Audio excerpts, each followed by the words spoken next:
अगर आज से आपने एसबीआई क्लर्क मेंस के लिए प्रिपेयर करना स्टार्ट कर दिया आगे आने वाले 30 दिनों तक, तो आपका मेंस जरूर क्लियर होगा, डेफिनेटली क्लियर होगा। अगर आपने अभी तक कुछ भी नहीं पढ़ा है मेंस के लिए, तब भी आपका बहुत ही इजीली पूरा का पूरा सिलेबस फिनिश हो सकता है और आप बहुत ही अच्छे नंबर से पास हो सकते हो। तो आज मैं आपको बताऊंगी मेंस की स्ट्रैटेजी। अगले 30 दिन, आने वाले 30 दिनों में हम क्या करेंगे, क्या ऐसी स्ट्रैटेजी अपनाएंगे जिससे कि हमारे अच्छे मार्क्स आ जाएं और हम एक जॉब ले सकें। तो ये एक हमारे पास मौका है, बहुत ही अच्छा मौका है कि हम यहाँ पे जॉब ले सकें, क्योंकि इसके बाद जो एग्जाम आएंगे, एसबीआई पीरियड चल रहा है, उसके बाद हमें जो एग्जाम देखने को मिलेंगे वो अगस्त से स्टार्ट होंगे, लेकिन उनका रिजल्ट अगले साल आएगा। अगर जिसको इस साल ही जॉब चाहिए तो वो बहुत ही अच्छा मौका है, क्योंकि इसमें इस बार क्लर्क में बहुत ही अच्छी वैकेंसीज भी आई हैं। तो अगर आप आज से स्टार्ट करोगे पढ़ना तो डेफिनेटली आपको जॉब मिल जाएगी, जॉब आपके हाथ में होगी। तो आइए चलिए करते हैं हम। तो सबसे पहले हमें पता होना चाहिए कि हमें आता क्या क्या है। तो हमारे पास 5 सब्जेक्ट हमें मिलते हैं,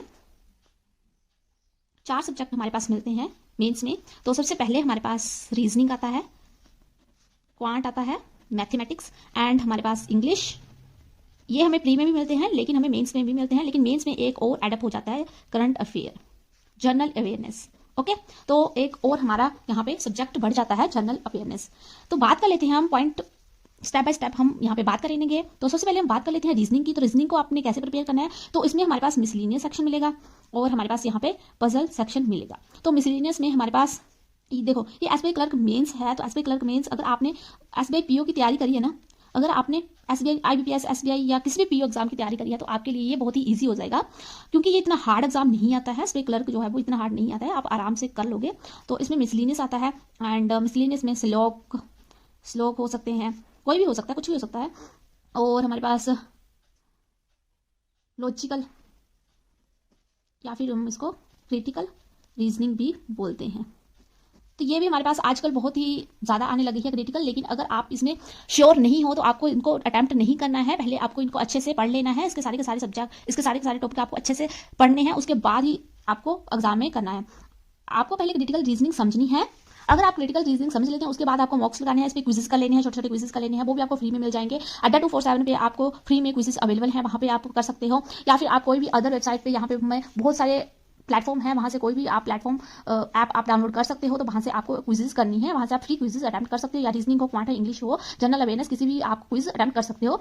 मैं आपको कोई भी यहाँ पे पेड नहीं बताऊंगी, सारे के सारे जो है हमारे पास मैं फ्री के अवेलेबल, जो फ्री अवेलेबल है वही बताऊंगी। तो मैं भी यही सब करने वाली हूँ, जो मैं खुद करूंगी वही मैं आपको सजेस्ट करूंगी। तो मेंस में ये होता है, हमें मेंस में पूरे क्वेश्चन नहीं करने होते हैं और ना ही वो डुएबल होते हैं। हमें जो है वो चुन चुन के क्वेश्चन करने होते हैं, क्योंकि टाइम भी हमारे पास अच्छा खासा होता है। लेकिन इतना भी नहीं है कि हमें बिल्कुल सोच सोच कर, लेकिन थोड़ी सी हमारी स्पीड होनी चाहिए। पर जैसे हमें प्रीलिम्स में होता है वैसे हम मेंस अटेम्प्ट नहीं करते हैं। मेंस में हमें थोड़ी चॉइस मिल जाती है कि हमें सारे के सारे क्वेश्चन अटेम्प्ट नहीं करने होते हैं। तो ऐसे ही आपको, अगर क्रिटिकल रीजनिंग जिसको समझ नहीं आती, जिसकी इंग्लिश अच्छी है वो तो कर लेगा, जिसकी इंग्लिश अच्छी नहीं है, थोड़ी एवरेज है, तो वो क्रिटिकल रीजनिंग छोड़ भी सकता है, यहाँ पे उसको करने की जरूरत नहीं है। तो बाकी का जो पार्ट बनता है उस पर ही आप फोकस करो। तो मिसलिनियस आपको सबसे पहले कर लेनी है, उसके बाद हमें पजल करनी है। पहले आपको मिसलिनियस के सारे टॉपिक कर लेने हैं, उसके बाद आपको पजल पे आना है। पजल भी ये नहीं है कि आपको सारी की सारी पजल करनी है, जो आपको डुएबल लगेगी वहाँ पे वही आपने करनी है। पहले आपको पूरा पूरा सबसे पहले आपको क्या करना है, जैसे हमारे पास रीजनिंग सेक्शन आ गया, तो रीजनिंग सेक्शन हमें कैसे करना है। रीजनिंग सेक्शन पहले हमें सारे के सारे क्वेश्चन को आपने देख लेना है, फटाफट से आपको देख लेना है। ओके, उसके बाद जो जैसे यहाँ पे 1 2 3 4 5 ऐसे ऐसे क्वेश्चन होंगे ना हमारे पास। तो जैसे जैसे क्वेश्चन होंगे, अगर आप मान लो पहला नहीं आता, आपको दूसरा नहीं आता, तीसरा आता है, तो आप वहाँ पे मार्क फॉर रिव्यू कर लो, या फिर आप शीट पे लिख लो कि मैंने ये वाला क्वेश्चन करना है। तो सारे आप क्वेश्चन एक बार देख लो, जो करना है आपने वो लिख लो, फिर दोबारा से आओ, फिर आप स्टार्ट करो। जैसे आपने थर्ड क्वेश्चन करना था तो थर्ड क्वेश्चन पे आओ, पहले उसको सोल्व करो, फिर ऐसे करना है। सारा का सारा पेपर आपको ऐसे करना है। जैसे हम प्री में करते हैं, फर्स्ट से स्टार्ट हो जाते हैं, ऐसे करते हैं, क्योंकि उसमें टाइम भी कम होता है और हमें ज्यादा क्वेश्चन अटेम्प्ट करने होते हैं। लेकिन इसमें ऐसा नहीं होता है, पहले आपने सारे के सारे क्वेश्चन देख लेने हैं और उसके बाद ही आपको आगे का प्रोसेस करना है। ठीक है, अटेम्प्ट करना स्टार्ट करना है। तो अगर मैं बात करूंगी रीजनिंग की आपने कहाँ से करनी है, अगर आपको क्रिटिकल रीजनिंग करनी है तो बहुत से हमें यूट्यूब पे फ्री जो है हमें मिल जाएंगे, 1-2 घंटे की क्लासेस हैं। तो आप किसी भी टीचर से पढ़ सकते हो। मैं यहाँ पे पर्टिकुलर नाम नहीं लूंगी, क्योंकि बहुत सारे के सारे टीचर बहुत ही अच्छे हैं। तो मैं अपनी बात करूंगी तो मैंने क्रिटिकल रीजनिंग पुनीत सर से करी है। तो अगर आप चाहो तो वो पुनीत सर से कर सकते हो, अदरवाइज आप बहुत सारे टीचर हैं, आप वहां से भी कर सकते हो। अगर आपको नहीं समझ में आती है तो आप उसको छोड़ भी सकते हो, क्योंकि बाकी का पार्ट हमारे पास बहुत कुछ है करने के लिए। मैं आपको ऐसे नहीं बताऊंगी कि हाँ ये भी करो ये भी करो, जो मैं करूंगी वही मैं आपको सजेस्ट करूंगी। तो स्लोक हो गया हमारे पास, और मिसलिनियस के जैसे हमारे पास इनक्वालिटीज आ गई। ठीक है, इनक्वालिटीज वो नहीं आएगी हमारे पास, प्री वाली नहीं होगी, तो ये मेंस वाली होगी। तो इनक्वालिटी कर लेनी है, स्लोक आ गए वो कर लेनी है, क्रिटिकल रीजनिंग करनी है तो वो कर सकते हो आप। उसके बाद हमारे पास कोडिंग डिकोडिंग आ सकती है, एंड हमारे पास जो भी मिसलिनियस है वो आपने कर लेनी है। यही होता है कि जो आपने प्री में पढ़ा है उसका ही आपको लेवल अप होके आता है। उसके बाद पजल आपको जैसे करनी है, तो जो डुएबल होगी वही आपको उठानी है, सारा एग्जाम नहीं करना है। ठीक है, ऐसे आपने कर लेना है। और उसके बाद मैं आपको मॉक्स के लिए बता देती हूँ। तो अगर आपने मॉक लगाने हैं तो आप मैक्सिमम बोल रही हूँ मैं, 10 मॉक लगाने हैं एग्जाम तक का, आपको मैक्सिमम 10 मॉक लगाने हैं, इससे ज़्यादा नहीं लगाने हैं। 1 2 कम कर सकते हो, लेकिन इससे ज़्यादा नहीं लगाने। लेकिन मोक भी कैसे लगाने हैं आपको, अगर आपने एक मोक लगाया है, ओके, अगर आपने एक मोक लगाया है तो उसकी पूरा एनालिसिस करना है, छोड़ना नहीं है, पूरा एनालिसिस करना, चाहे कम ही मोक लगाओ लेकिन उसका पूरा एनालिसिस करना है, कहाँ आपने गलतियां करी हैं, कहाँ आपको सुधरने की जरूरत है, वो आपको देखना है, ठीक है। और आपको 3 घंटे आपको कैसे बैठना है एग्जाम में, वो प्रैक्टिस हो जाएगी। क्योंकि कई बच्चे जो होते हैं वो इतनी देर नहीं बैठ पाते हैं, कई बच्चे तो 1 घंटा बैठ के ही थक जाते हैं, तो आपको बैठने की आदत हो जाएगी। सिटिंग तो आपको जरूरी है, क्योंकि आगे आप जॉब करोगे तो वहाँ पे भी आपको सिटिंग करनी पड़ेगी, तो इसलिए आपको सिटिंग की हैबिट हो जाएगी, ठीक है। मोक कैसे करने हैं उसके बाद मैं बात कर लेती हूँ। ये आपको, अगर आपने ये हर आपको प्लेटफॉर्म में एक ना एक मोक तो फ्री मिल ही जाएगा, ठीक है। हर प्लेटफॉर्म पे आपको एक मोक तो फ्री मिल जाएगा, तो 4-5 मोक तो आपको ऐसे फ्री के फ्री मिल जाएंगे। अगर आपको उसके अलावा भी कुछ ना कुछ परचेज करना है, आपको पेड करना है, तो आप किसी भी प्लेटफॉर्म से आप खरीद सकते हो। अड्डा 247 से खरीद सकते हो।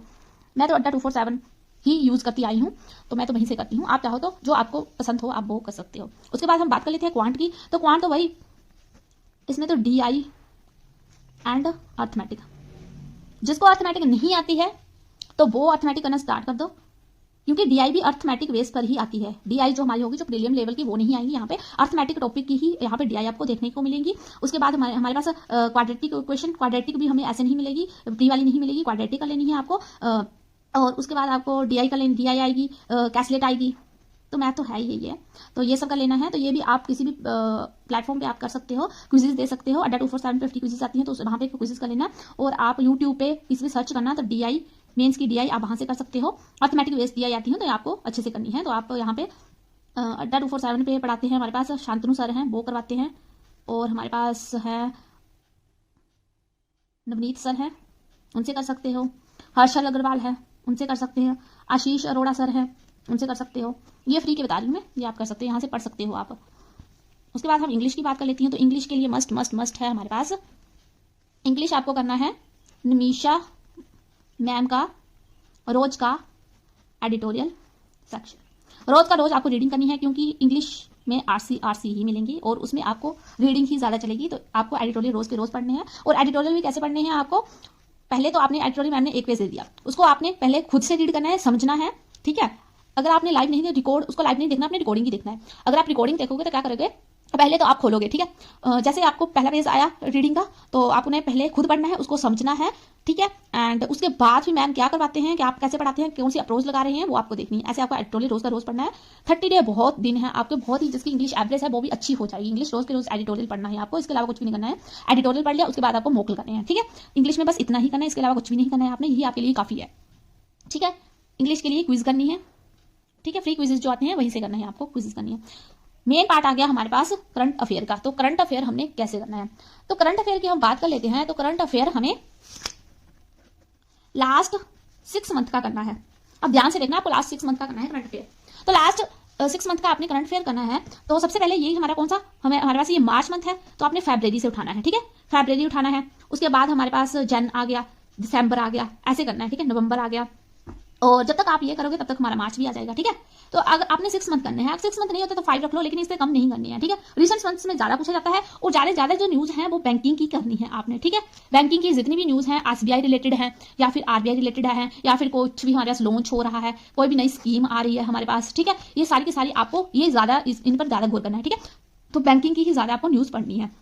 अब ये पढ़नी कैसे है, कहाँ से पढ़नी है, कैसे पढ़नी है, लर्न कैसे करनी है, ये भी मैं आपको बताऊंगी। तो आपने क्या करना है, अभी हमारे पास इतना टाइम नहीं है कि हम डेली की डेली पढ़े, तो हमारे पास हमने मंथली पढ़नी है। मंथली कैसे करनी है, तो मंथली आपको अफेयर क्लाउड, ये भी मैं फ्री का बता रही हूँ, ठीक है। तो बहुत सी मैगजीन हमें मिल जाती है, या PDF मिल जाती है, मंथली PDF आपको रीड करनी है। सबसे पहले तो आपने फरवरी की उठा लेनी, क्योंकि फरवरी की आ गई होगी। अगर आपके पास नहीं है तो मैं आपको प्रोवाइड कर दूंगी, क्योंकि मैं अफेयर क्लाउड की PDF ही पढ़ती हूँ। जितनी भी 300-400 पेज की आती है वही आपने पढ़नी है, अच्छे से पढ़नी है। फिर उसके बाद आपको उसके क्विजेस देने हैं। क्विजेस भी कहाँ पे देने हैं, कोई भी प्लेटफॉर्म पे आपने, जो भी प्लेटफॉर्म आपने ऐप को डाउनलोड करा है उसमें जो क्विजेस आती हैं वही क्विजेस करनी है। तो अफेयर क्लाउड की आपने PDF पढ़नी है, ठीक है, जो भी 300-400 पेज की आती है। 3-4 दिन में उसको खत्म कर लेना है आपने, ठीक है। फरवरी उठा लिया, उसकी आपने मंथली PDF ले ली, अफेयर क्लाउड ले ली। अगर आपको इसके अलावा कोई और PDF अच्छी लगती है तो वो भी पढ़ सकते हैं, लेकिन मंथली PDF उठानी है, ठीक है। तो मैं अफेयर क्लाउड की ही, ये आपको टेलीग्राम पर कहीं पे भी मिल जाएगी, फ्रीली अवेलेबल हो जाएगी, मिल जाएगी। तो वहां से आपने ले लेनी है, और उसको 3-4 दिन में फिनिश कर लेना है। उसके बाद उसको उसके क्विजेस करने हैं, ठीक है। इसके बाद सारे के सारे ऐसे आपको कर लेने हैं, ये आपको मिल जाएंगे, लेकिन अभी मंथली ही करना है आपको। और उसमें जो बैंकिंग की न्यूज होंगी वो आपको अच्छे से पढ़नी है। इसी तरीके से अगर आप ये स्ट्रैटेजी अपनाओगे तो आपका जो मेंस है वो बहुत ही अच्छे मार्क्स से आपका क्लियर हो सकता है। तो अगर आपको इसके अलावा भी कुछ और पूछना हो, कोई डाउट हो, तो आप पूछ सकते हो कमेंट बॉक्स में, मैं उसका आंसर दे दूंगी। अगर आपको किसी को भी कोई अगर आपको पीडीएफ चाहिए होगी तो वो मैं बता दूंगी, क्योंकि ये आपको कोई भी पेड नहीं लेनी है, तो पीडीएफ आपको फ्रीली अवेलेबल हो जाएगी। ठीक है, तो इसके अलावा कुछ भी होगा तो आप पूछ सकते हो। ठीक है, ओके, थैंक यू।